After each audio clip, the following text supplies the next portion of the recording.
digunakan, yaitu clustering. Nah, clustering adalah teknik dalam unsupervised learning yang digunakan untuk mengelompokkan data berdasarkan kemiripan karakteristik. Data yang mirip akan berada dalam satu klaster, sedangkan data yang berbeda akan dipisahkan ke klaster lain. Satu clustering A ke means clustering. Means adalah algoritma clustering yang paling umum digunakan. Algoritma ini bekerja dengan menentukan ke buah centroid pusat cluster. Kemudian setiap data akan dimasukkan ke cluster dengan centroid terdekat. Nah, proses ini dilakukan secara interaktif dengan cara menentukan jumlah cluster K yang selanjutnya menginisialisasi centroid, menghitung jarak data ke centroid dan memperbarui posisi centroid. Proses ini diulang hingga mendapat hasil yang konvergen. Intuisi kami seperti pengelompokan siswa berdasarkan nilai yang mirip. Kapan digunakan? Kita memiliki pola cluster yang cukup jelas. Jumlah cluster sudah diketahui atau bisa diperkirakan. Yang kelebihannya itu adalah sederhana dan mudah dipahami. Proses training cepat dan efisien, dan kekurangannya itu adalah penentuan jumlah cluster yang harus ditentukan setiap cluster. Terus ada rentan terhadap outlier. Ini ada hierarchical clustering. Hierarchical clustering membentuk struktur hierarki bertingkat dalam bentuk program berhasil menentukan jumlah cluster.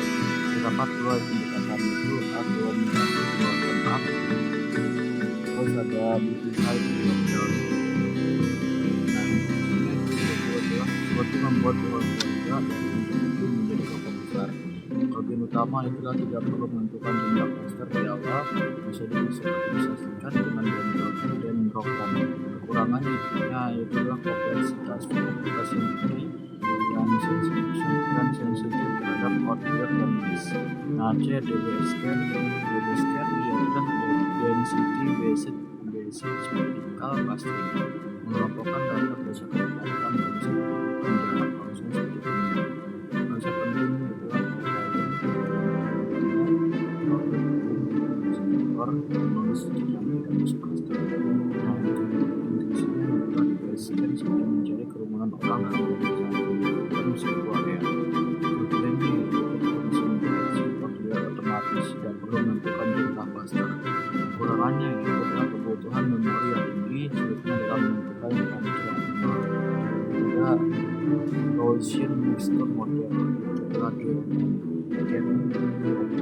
algoritma clustering berbasis probabilitas. Berbeda dengan means yang kelas hard clustering, GTM bersifat soft clustering. Satu data bisa punya peluang masuk ke beberapa cluster. Model ini mengasumsikan bahwa data berasal dari beberapa distribusi Gaussian. Intuisi adalah satu data tidak harus memiliki satu kelompok saja, bisa memiliki beberapa kelompok. Kelebihannya itu adalah lebih fleksibel dibanding dengan data yang overhead. Dan kekurangannya adalah kebutuhan komputasi yang tinggi, overfitting Nah, terus ada Mainshift menjadi pusat cluster berdasarkan pattern tinggi modus. Dengan cara menggeser titik secara iteratif menuju area yang lebih padat. Berbeda dengan kemudian tidak perlu menentukan jumlah cluster terbentuk secara otomatis. Dan intuisinya adalah seperti mengikuti arah bukit hingga mencapai puncak tertinggi di inside. Nah, kelebihannya yaitu tidak menentukan jumlah cluster, menangani bentuk cluster yang kompleks dan terhadap waktu. Kekurangannya itu adalah sensitif terhadap bandwidth, performa menurun pada data dimensi tinggi. Terus ada select organization map. Adalah algoritma berbasis neural network yang digunakan untuk memetakan data berdimensi tinggi dalam bentuk 2D. Cara kerjanya adalah setiap neuron mewakili cluster. Data dipetakan ke neuron terdekat, neuron akan belajar dan menyesuaikan posisi. Nah, intuisinya itulah seperti peta digital yang menyusun data kompleks menjadi bentuk yang mudah dilihat. Kelebihannya itulah cocok untuk visualisasi data kompleks. dalam mempertahankan hubungan antar data keduanya. Kekurangannya adalah ketergantungan pada parameter tidak bisa menangani data hilang missing value. Terus ada dua dimensionality reduction. Nah, dimensionality reduction ini adalah teknik untuk mengurangi jumlah fitur dalam dataset tanpa menghilangkan informasi penting. Tujuannya itulah mempercepat proses machine learning, mengurangi noise, menggunakan visualisasi. Terus ada principal component analysis (PCA). PCA adalah teknik reduksi dimensi pada data principal components. Berdasarkan variasi terbesar, cara kerjanya adalah mencari arah dengan variasi terbesar, mengurutkan komponen berdasarkan bentuknya, mengurangi dimensi dengan memilih komponen utama. Intuisi adalah seperti merangkum banyak variabel menjadi beberapa faktor utama akan digunakan. Dataset memiliki banyak fitur, terus ada fitur saling berkorelasi.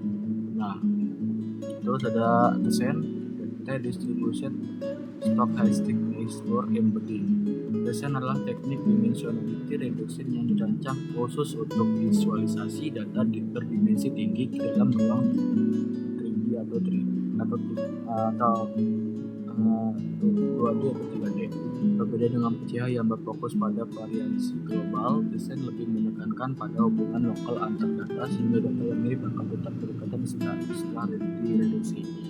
Cara kerja desain secara sederhana adalah menghitung probabilitas kemiripan antar data di ruang berdimensi tinggi dan ada dua dan hal ini membuat desain sangat efektif untuk menemukan kualitas unik terutama pada dataset kompleks seperti gambar atau teks. Nah, karakteristik utamanya ada 3, yang digunakan 2. Kegagalan pentingnya itulah hasil bisa berbeda setiap jalan. Hasil bisa berbeda setiap dijalankan, tidak cocok digunakan sebagai preprocessing untuk model machine learning. Terus ada UMAP, Uniform Manifold Approximation and Projection. UMAP adalah teknik dimensionality reduction yang dikembangkan sebagai alternatif dari desain dengan tujuan yang untuk menjaga keseimbangan antara struktur lokal dan global dalam data. UMAP bekerja dalam pendekatan matematika berbasis manifold, yaitu 1. Membentuk, 2. Memproyeksikan, 3. Menjaga struktur hubungan. Terus dibandingkan desain, UMAP memiliki beberapa keunggulan yaitu lebih cepat dalam komputasi, lebih stabil untuk data sebesar, mampu mempertahankan struktur global data dengan lebih baik. Nah, karakteristik utamanya 3, kapan digunakan juga dan perbedaan utama yang bisa dibandingkan. Lalu lagi ke The Autoencoder. Autoencoder adalah model neural untuk mempelajari representasi data dalam bentuk yang ringkas.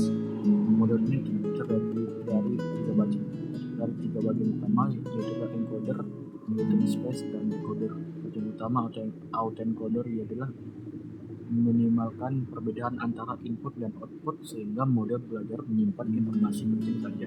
Cara kerja ada 4 dan karakteristik ada 3, kapan digunakan 3 dan kelebihan dibandingkan PCA yaitu tidak terbatas pada hubungan linear, terus lebih fleksibel dalam menangkap pola kompleks, dan kekurangannya adalah lebih sulit diinterpretasikan membutuhkan komputasi lebih besar. Dan ini contoh coding. Oke, mungkin segitu saja dari saya. Apabila saya salah kata tutur kata, saya mohon maaf untuk